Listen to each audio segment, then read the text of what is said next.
malo para ser salvo y él decidió irse para Tarsis. El tema, el título que este tema tiene es sobre cuidarnos de ese espíritu de Jonás que a veces arropa a mucho pueblo de Dios. Nosotros a veces nos abrogamos el derecho de señalar lo que deben ser salvos y lo que no. A veces al delincuente de la esquina que arrebata celulares, que quita cadena para mantener sus vicios, nosotros lo señalamos y lo que pedimos a Dios que descienda fuego del cielo y lo consuma. Tú ves, porque él no merece salvarse. O tomar la justicia en nuestras O manos. queremos tomar la justicia en nuestras manos. Eso es un espíritu de Jonás que nosotros tenemos. ¿Y quiénes somos nosotros para saber quién va a ser salvo y quién no? Es una potestad que solo le corresponde a Dios. Dios, porque si Dios no hubiese tenido misericordia, ¿cuáles de nosotros estuvieran en estos caminos? ¿Cuál de nosotros estuviera en estos caminos? Que levante la mano al que lo crea, a ver si Dios se la corta. Sí. El que esté libre de pecado, Sí, que tire la primera piedra. Porque la misericordia de Dios es la que nos tiene a nosotros aquí, porque nosotros no éramos buenos ninguno. Dice la misma palabra que bueno no hay ni siquiera uno. Ni siquiera uno. Entonces nosotros entendemos, por ejemplo, se han dado casos que son, desde el punto de vista humano, son tan feos, tan graves. Por ejemplo, un señor que viola en estos días en San Cristóbal, Ay, sí. que rapta a un niño, lo viola y lo mata. Entonces, humanamente, Ya no está él. sí, yo me di cuenta, humanamente uno entiende que ese señor no merece estar vivo. Humanamente es así y nadie se puede sustraer a eso, porque es que es tan grave lo que sucede, lo que sucedió, que tú dices, no, pero una persona así no puede estar dentro de la gente, de ninguna forma. Él lamentablemente se quitó la vida. Hasta ahora, supuestamente él se suicidó. No sabemos si lo suicidaron, ¿tú ves? Hay que ver. No sabemos. Pero el caso es que desapareció de este plano terrestre. Sí, y ya Dios sabrá lo que habrá hecho con él. Bueno, si él se suicidó, uno entiende claramente lo que sucedió con él. Pero, nueva vez, no tomemos, no dejemos que ese espíritu de Jonás no nos envuelva. Vamos a tratar de mantenernos un poquito libres de ese espíritu de Jonás. Que ese espíritu no sea el que guíe nuestro caminar en los caminos del Evangelio. Nosotros tenemos que tener misericordia porque Dios tuvo misericordia de Amén, así nosotros. es.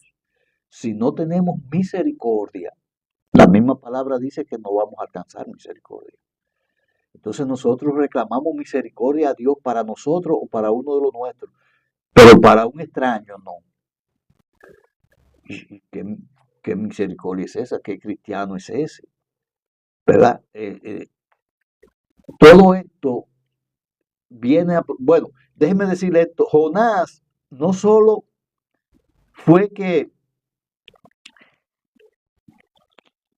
entendía que la gente de Nínive no merecían la salvación.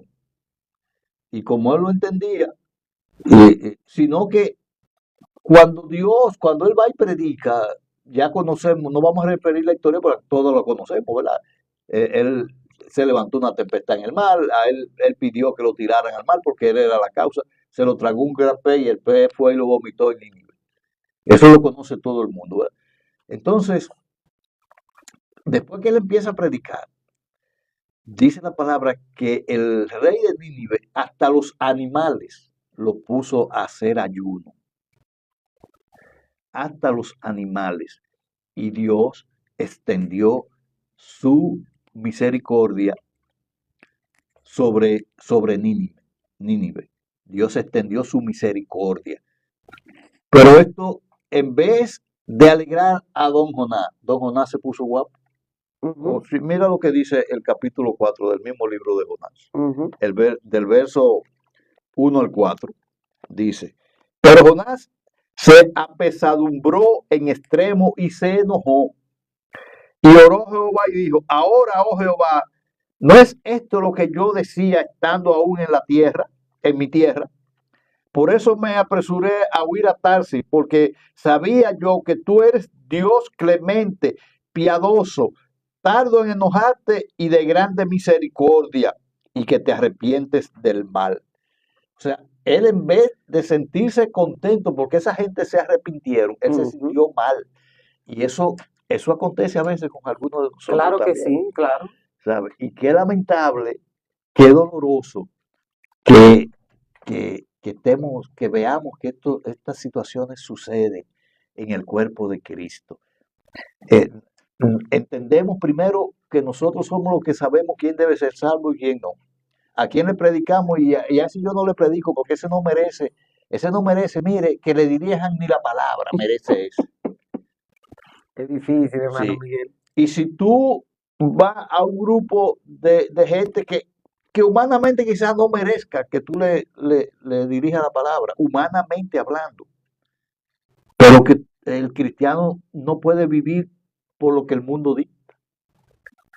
Entonces, si esa gente o un grupo de ellos se arrepiente, nos sentimos incómodos entonces, porque entendemos que ese era tan malo y todo lo que hizo fue tan grave que no merece que esté que salvo ahora. A lo mejor el pastor hablaba el jueves en el mensaje y hizo referencia al ladrón, los ladrones de la cruz que acompañaron a Jesucristo en la crucifixión. Y, y se hablaba de que, y creo que fue el hermano Douglas que en una forma de chiste dijo que el ladrón que se arrepintió era el ladrón bueno. Yo nunca había visto un ladrón bueno, pero está bien. Nosotros sabemos que él lo hizo como un chiste, ¿verdad? Porque se suele decir eso con Sí, claro que frecuencia, sí.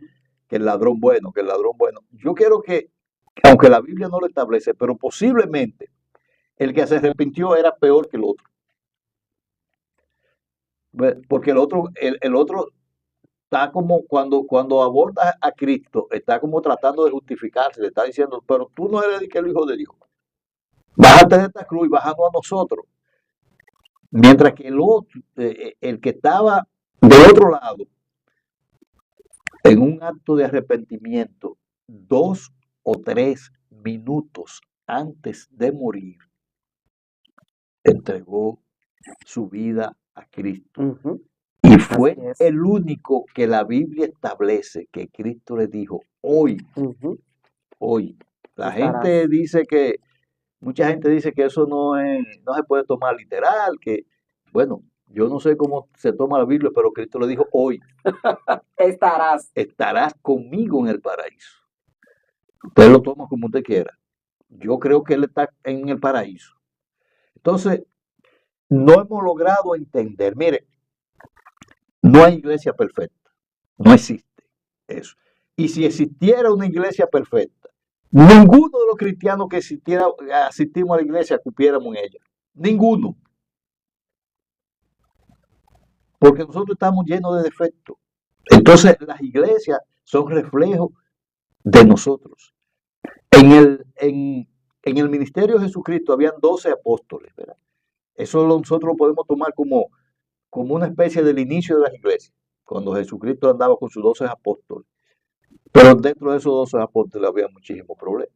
Había uno que era ladrón y traidor. Y muchísimos temperamentos y Y, y, personalidades. y, y temperamento, Pedro era un hombre agresivo, ¿verdad?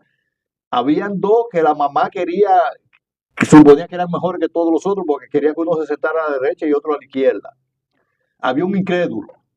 Así es. O sea, ese es el reflejo de la iglesia de este tiempo. Eso. Porque está conformada por la misma gente que conformaron el ministerio de Jesucristo.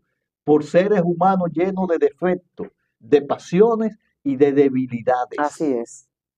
Y ahí estaba Judas también. Claro, claro. Está, por eso dije que un ladrón y traidor. Ujú. Judas. porque dice la palabra que Judas robaba de lo poco, de lo exiguo que debía ser el presupuesto de ese ministerio. Sin embargo, de eso él sustraía monedas. Y, y yo recuerdo que como casi como una forma de chiste, un predicador una vez que dijo que el problema que llevó a Judas a vender a Cristo es que Judas en el ministerio de Cristo era el tesorero. Como Jesucristo venía como rey de los judíos, él entendía que cuando Jesucristo tomara el poder de Israel, él iba a ser una especie de ministro de finanzas. Él iba a ser ministro de finanzas y ahí sí iba a haber cuarto. Ya. Bueno, hasta que un día en una de esas Jesucristo le dijo que su reino no era de este mundo. Ya. Yo, pues yo estoy perdiendo mi tiempo aquí. Yo tengo que buscar otra alternativa. Yo tengo que buscar otra cosa. Porque que sepa que estamos parafraseando, sí, que la gente... sí, claro. Yo tengo que, sí, claro, estamos llevando un poco. Pero él realmente eso mismo en la iglesia. La gente no ha logrado entender todavía cómo son las cosas de Dios. ¿Verdad? En el cielo hay una prostituta y un ladrón. Y en el infierno hay un apóstol. Entonces, ¿cómo no entendemos? Todo esto, a propósito, este año, este país ha empezado un poquito complicado. ¿Cuánto feminicidio en los primeros 3 meses del año? ¿Cuántos feminicidios? ¿Cuántos accidentes donde ha habido muchos muertos? Ayer te decía yo eso a alguien. Sí, en los primeros 3 meses de este año. Y para coronar todo eso, viene una desgracia sin precedente, que no fuera por fenómeno natural, donde mueren 232 personas. Mal contado. Mal contado. Entonces, a ese acontecimiento trágico, lamentable, doloroso, yo quiero hacer algunas referencias. Tú sabes, porque eso ha traído muchos comentarios, muchas opiniones, y dentro del cuerpo de Cristo hay mucha gente que ha levantado sus voces en diferentes direcciones. Pero hay aquellos que lamentablemente, en una forma casi de justificación de lo que pasó ahí, han dicho que todo el que estaba ahí sabía que ese lugar era un lugar pecaminoso, y ciertamente no podemos negarlo. Si tú te haces un análisis, si hacemos un análisis de ese lugar, tú podrías decir, ¿ese era un lugar para que un cristiano esté? Claro que no. Que no es un lugar para que un cristiano esté. ¿Es un lugar donde se alababa el nombre de Dios? Claro que no. Nadie está diciendo que ahí se alababa el nombre de Dios. ¿Verdad? ¿Es un lugar propicio para el desenfreno de la carne? Claro que sí. Todo eso es verdad. Ahora, el hecho de que se fuera un lugar como lo acabamos de escribir justifica que nosotros entendamos que todo el que estaba ahí está bien muerto porque estaba en ese lugar.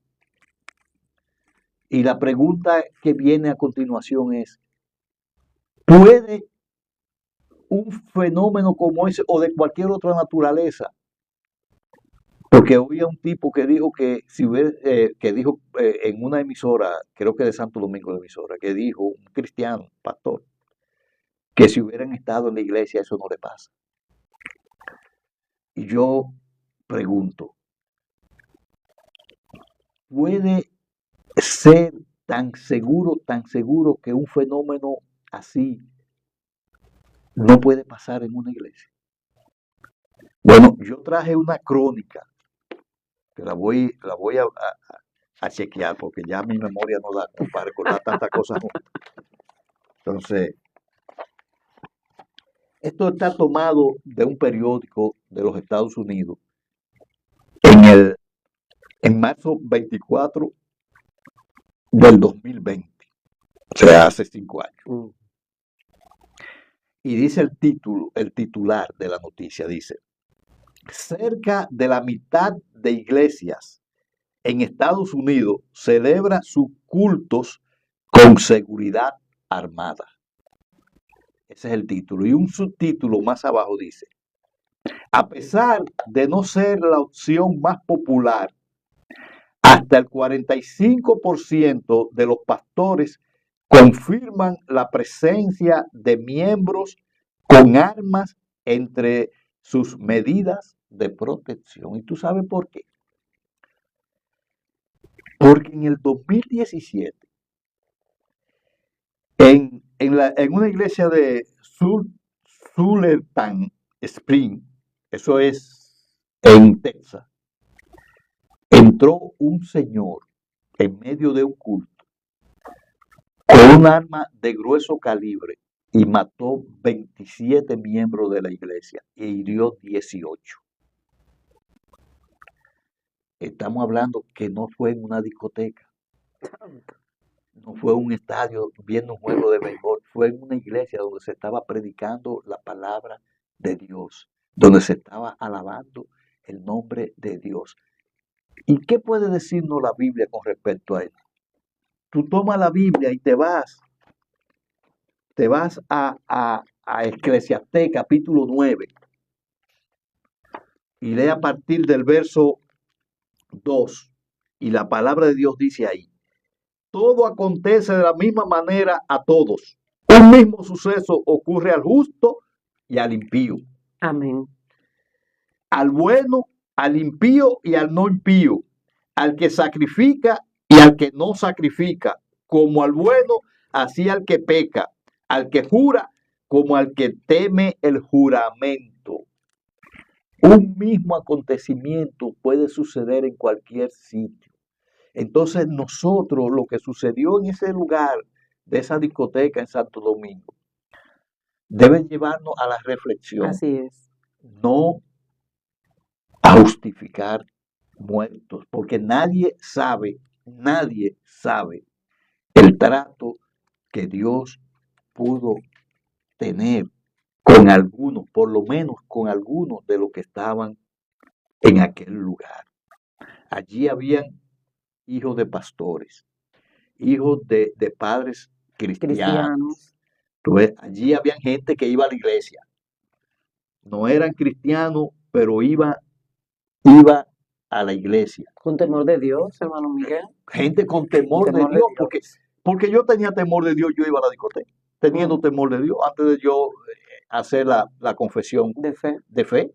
Yo iba a la discoteca y yo era un tipo temeroso de Dios. Había cosas que yo no lo hacía, aunque no me estuvieran mirando, porque yo decía, pero Dios me está mirando. Y yo no era cristiano, evangélico. Y como quiera, hermano Miguel, las almas, ahí habían almas. Pero exactamente, ¿dónde está la misericordia de esta gente? ¿Dónde quedó eso? ¿Dónde quedó la misericordia? Llama hermano Arturo, no está funcionando. Ah, bueno. ¿Y ahora qué hago con este? Bueno. ¿Vamos a obedecer? Sí, vamos a obedecer. Aquí hay más micrófono que quien hable ahora mismo. Seguimos.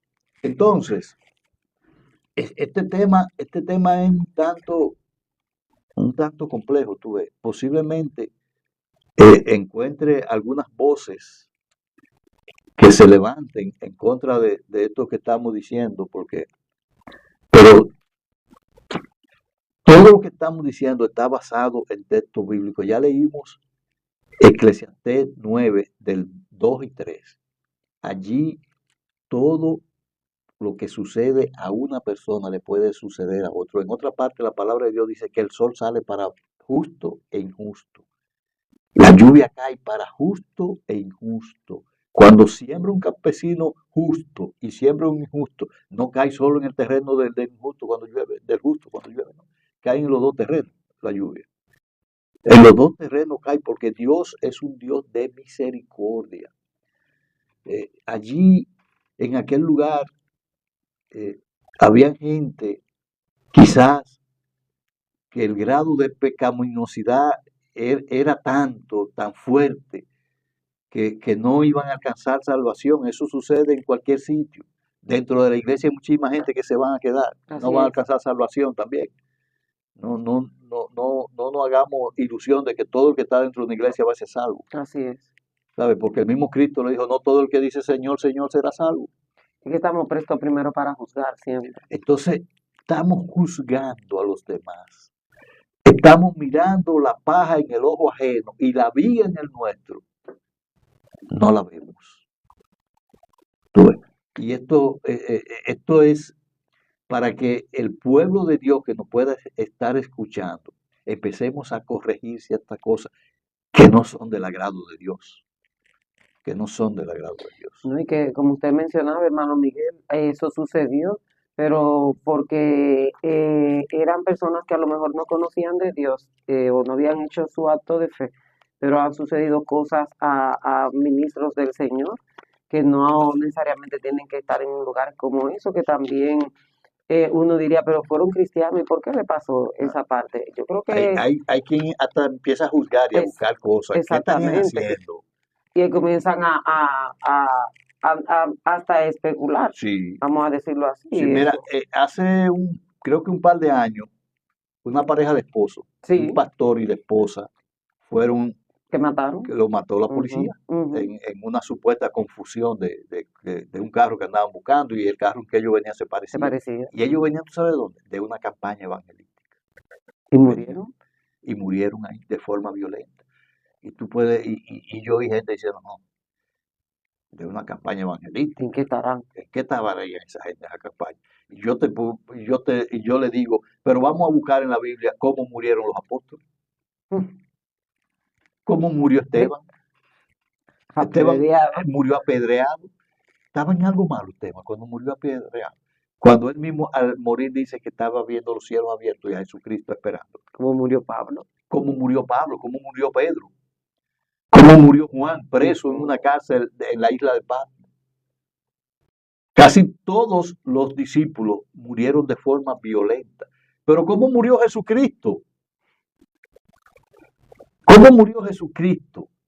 ¿Hizo algo Jesucristo que mereciera que lo clavaran en una cruz? Bueno, hizo algo porque trastornó los negocios del enemigo, pero en el plano humano, ¿violó alguna ley?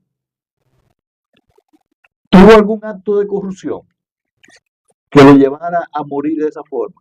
Entonces, el hecho de cómo usted muera no significa que necesariamente usted estuviera haciendo algo malo. Y hay una partícula del cuerpo, hermano Miguel, que solo lo conoce el Señor y es el Claro, corazón. O sea, al claro, final uno juzga porque somos dados a eso, pero quien conoce los corazones es el Señor. No sabemos si en esa tragedia, cuántas personas a lo mejor no aceptaron al Señor en su último respiro y el Señor tuvo misericordia. claro que sí, claro que sí. Eso es un trato que tuvo Dios con esa persona directamente, porque yo te voy a decir una cosa, en la crucifixión había un montón de gente, porque eso Ujú. era un espectáculo. Sí, Ahí había gente que fue a ver ese espectáculo. Habían algunas mujeres, ¿verdad? Entristecidas, pero había la mayoría del que estaba ahí, lo que estaba era mirando un espectáculo. Y yo te voy a decir una cosa, así los que es. estaban con esa algarabía ahí, ¿oyeron la conversación que tuvo Cristo con el ladrón de la cruz? No, porque eso fue de ahí, pegadito ellos dos ahí, que Ujú. estaban hablando. Y en las condiciones que ellos estaban, no había mucha fuerza para hablar muy duro. Buena referencia. No, no había mucha fuerza para hablar muy duro, porque tú clavado en una cruz no creo que te quede mucha fuerza para tú vocear, para que te oiga una multitud. Entonces, ese trato, lo que lo conocemos nosotros, porque la palabra de Dios lo tiene registrada para que nosotros lo supiéramos. Pero los que estaban ahí no se dieron cuenta de eso. Los que estaban ahí no se dieron cuenta de eso. Porque los guardias, que eran los que más cerca estaban de ellos, cuando Cristo dijo una palabra en arameo, ellos entendieron que él estaba llamando a Elías. ¿Tú ves? Entonces ellos realmente no estaban ni siquiera escuchando bien lo que estaba diciendo Cristo. Entonces esos tratos de Dios con alguna gente que estuvieron ahí, ahí el pastor hizo referencia el jueves a un muchacho que desde los escombros Sí. llamó a su madre, que era una mujer cristiana, y le dijo algo así como, no te preocupes, madre, yo acabo de entregar mi vida a Jesús. O sea, pase lo que pase, yo me voy con Cristo. El muchacho se murió, pues no se murió ahí, se murió Murió después que lo sacaron. en la clínica. Ujú. Pero él le hizo saber a su madre que él se había entregado a Cristo. Y ahí había gente con conocimiento, por ejemplo, el mismo Ruby Pérez, su padre era pastor, él fue criado en esos caminos y todos sus hermanos son cristianos. ¿Me entiendes? Inclusive él estaba grabando Una producción. una producción de temas cristianos. Había grabado creo que 2 ya de los temas en eso. ¿Quién puede saber el trato que Dios tuvo con ese muchacho ahí, mientras tanto? Mientras, el momento antes de morirse, porque para Dios salvarte no necesita un año. Mientras tú tengas un hálito de vida, Un aliento, sí. ¿sabes? Como dice aquí, mira, aquí mismo, mira lo que dice. Aquí en el capítulo 3 de Eclesiastés 9, en el verso 3, el capítulo 9 de Eclesiastés, en el verso 3, dice, este mal hay entre todo lo que se hace debajo del sol, que un mismo suceso acontece a todos, y también que el corazón de los hijos de los hombres está lleno de mal y la insensatez en su corazón durante su vida. Y después de esto van a los muertos. ¿Y qué dice el verso 4? Aún hay esperanza para todo aquel que está entre los vivos. Mientras tú tengas un hálito de vida, tú tienes esperanza de ser salvo. Que en vez de O sea, pensar, hermano Miguel, en aquello que si el Señor debió o no debió perdonar, esta es la parte fundamental que hay que pensar, que todavía usted tiene el aliento, claro, todavía usted está respirando, entonces sí, lo que tiene que pensar es en su salvación, eso y a es, partir de ahora, sí, sí, en vez de estar, ¿verdad? Vamos a corregir nuestro andar, vamos a fijarnos cómo andamos primero, porque nosotros a veces no creemos con la última famosa bebida que hay en el desierto, ¿verdad? Pero, y no hemos puesto a ver eh, cómo nos está mirando Dios. Porque lo más cómodo, lo más fácil es compararse con otro humano. Siempre tú vas a encontrar un defecto en otro humano que tú no tienes. Porque los defectos de uno no se lo encuentra. Los de los otros sí. Ahora, compárate con Jesucristo, cómo tú andas. Comparémonos con Jesucristo. Vamos a ver cómo andamos, comparándonos con Él. Y así podremos saber. Porque ese mismo verso 4 del capítulo 9 de Eclesiastés termina diciendo, porque mejor es perro vivo que león muerto.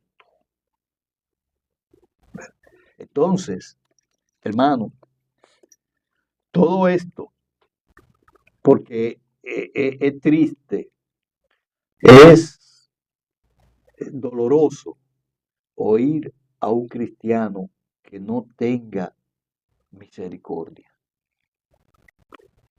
No se concibe un cristiano que es cristiano porque Dios tuvo misericordia de él, que él no tenga misericordia de otros. De otros que a lo mejor no hicieron lo que hacía él antes.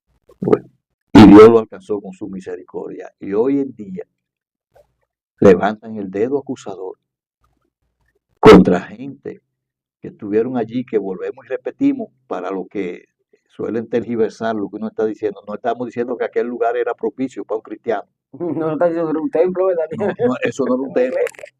O sea, eso no era un lugar donde un cristiano debía estar. Ni estaban alabando a Dios tampoco. Ni estaban alabando a Dios, ya lo dijimos, porque ahorita empiezan a decir que nosotros estamos justificando que un cristiano estuviera ahí. Pero eso no era un lugar para un cristiano, ni se estaba alabando a Dios, es un lugar propicio para darle rienda suelta a los deseos de la carne. La borrachera, la fornicación, el adulterio, porque había gente que iban a eso. Ujú. ¿Tú ves? Pero tú entras a un supermercado y hay gente que le gusta el adulterio y la fornicación y la Claro. borrachera. Y entonces tú no vas a entrar a un supermercado por eso. Y donde quiera que tú estés en este mundo, No va a haber, Cristo, no va a haber un juego de pelota. no, nunca. Porque a lo mejor que se te sienta al lado un adúltero y tú no puedes estar cerca porque te contamina. Por eso Cristo le dijo al Padre orándole, Padre, no te pido que lo saques del mundo. Porque es aquí que tenemos que estar. Tenemos que caminar entre el lodo. La grandeza de un cristiano es caminar entre el lodo sin enlodarse. Y Exacto. si te toca un poco de lodo, tú sabes dónde ir y Ujú. lavar tu vestidura y tus sandalias. Así es. ¿Verdad? Entonces, hermano, vamos nosotros a hacer el firme propósito de vivir conforme a la palabra de Dios, Amén, así es. de no señalar a nadie, de no querer pretender nosotros que estamos por encima del bien y del mal. Nosotros somos pecadores que nos hemos arrepentido de nuestros pecados pasados, pero que todavía cometemos errores. Y aquel que esté libre de pecado, que se atreva a lanzar la primera piedra. Amén. Bueno, Antonio no está, pero De un sustituto. dejó al hermano Arturo que dirige esto y ya me está haciendo señas. Yo le dije al hermano Arturo, no copie eso de Antonio. Yo lo dije. Bien, hermano, ya el tiempo se ha agotado. Yo creo que lo esencial de lo que queríamos decir lo hemos dicho. Amén, así es.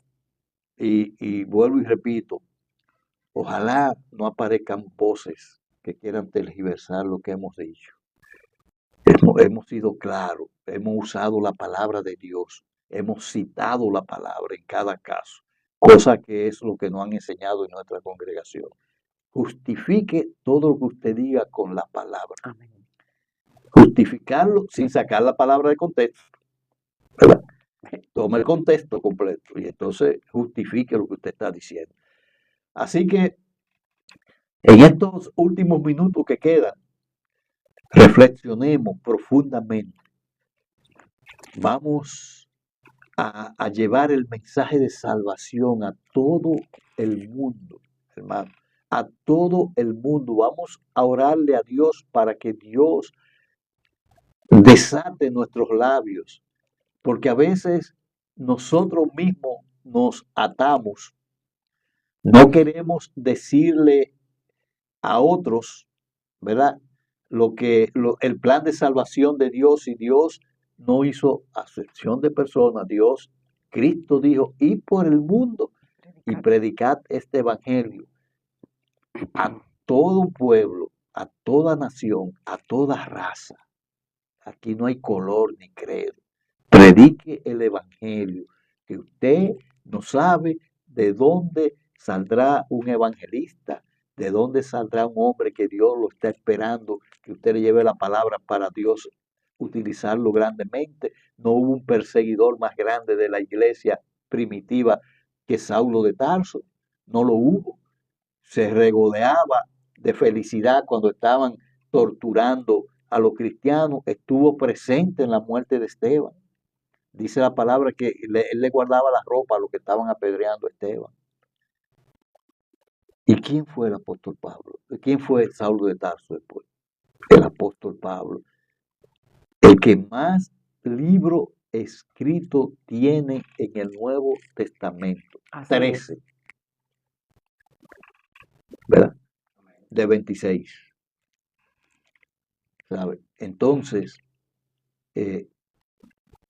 quizás los cristianos de aquella época entendían que el apóstol Pablo, que Saulo de Tarso no debía ser salvo, porque él mataba, él con sus manos no mató nunca, la Biblia no registra que él mató nunca a un cristiano, pero consentía en eso. Ujú. Y cuando tuvo el encuentro con Cristo, aquel iba a pasarle la mano paño tibio a los cristianos por la cabeza. No, era perseguirlo, a encarcelarlo, que él iba y tropezó con la roca. Entonces usted no sabe qué delincuente va a tropezar con la roca cuando usted le hable del evangelio. Así Usted es. no lo sabe. Así es. Amén. Amén.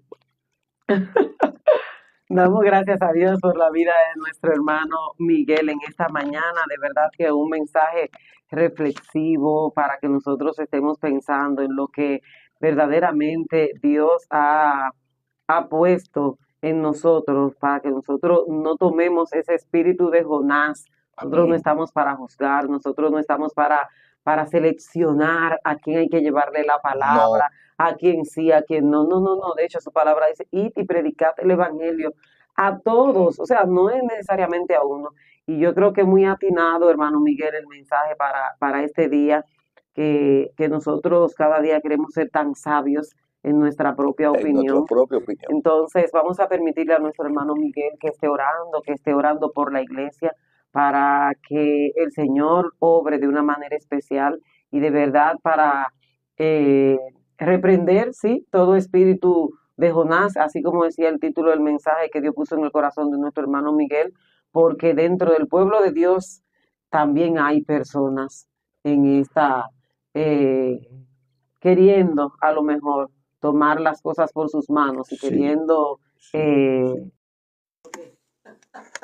lo que le viene en voluntad, cada uno no dice a otro término. Vamos a un dominicanismo. Exacto, así que hermano Miguel, vamos a estar orando por la iglesia para que Dios esté fortaleciendo de manera especial. Amén.